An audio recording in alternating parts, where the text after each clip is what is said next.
mumigpugaran sa manok. Hindi na si tatay.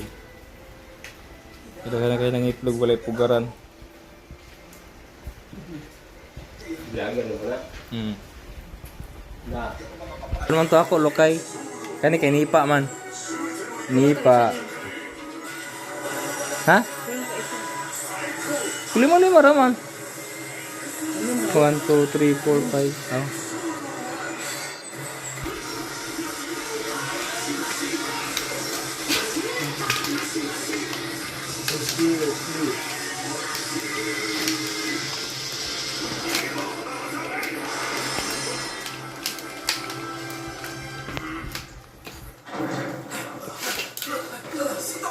Oh, nalilugwa na.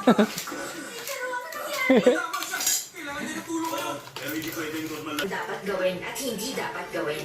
Kailangan meron pang lakas ng loob. Maging totoo sa sarili. At matapang na sumubok. Hindi mo kailangan maging matapang sa lahat ng oras. Ayos lang maging mahina minsan. Kung yun ang magbibigay sa'yo ng mas magandang resulta. Hindi ba tusong babae ang ganon?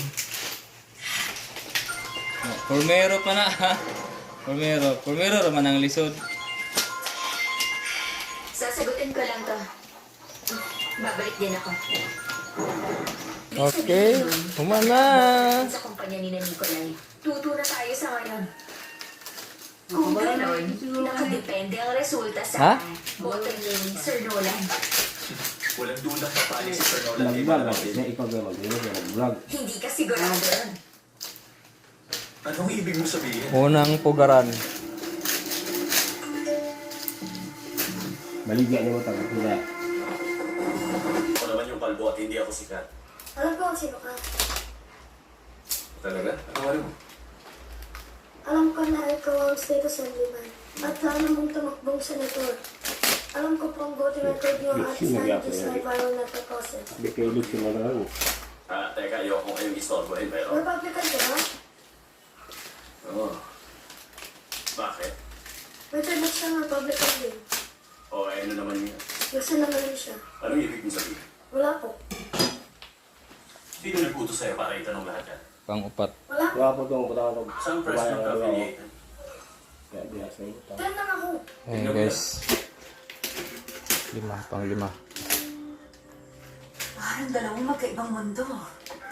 Interesting perspective yan. Tama. At higit sa lahat, walang paparazzi.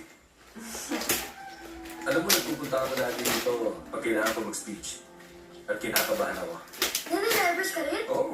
Narinig mo yon? Minsan pag kailangan ko tumayo sa harap ng maraming tao, kumakabog ang dibdib ko kaya nakakalimutan ko ang sasabihin ko. Ako rin. Ganyan ako. Talaga? Ganyan ka rin? Opo.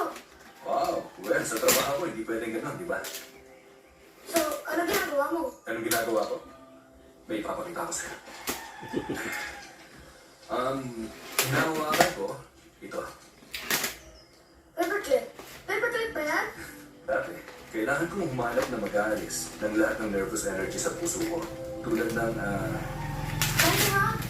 lightning rod. Tama ka. Lahat ng energy na pupunta sa paperclip. Kaya ang natitira na lang ay, Ang speech mo. tama, isang maayos at sa palagay ko, kapani-paniwalang speech. Hindi siya sa iyo. Pang-5. At tinatanong niya kung may Okay na, boss. kayo sa lunch and invitation na iniwan ko rito sa room niyo. Pang-5 pugaran ni tatay.